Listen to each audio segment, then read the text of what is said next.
right, so we've got your head flashing here, all the way back in there. It's good. We made sure we caulked all the nail holes all the way around top. Got a very nice thick line of caulking that should last for years and years to come. Should outlast this siding by a long shot, because the siding's not super new. Same here. Got your head flashing all the way across both the vertical pieces as well, just to make sure the tops of those are in good shape. So once it gets painted, we're in good shape there. Nail heads as well, all caulked again. All it really needs now is paint. So you can see this side too.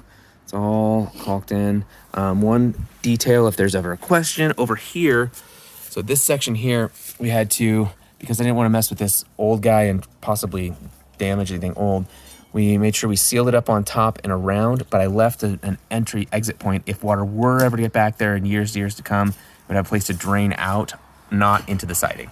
So that's why that's left open right there. Okay,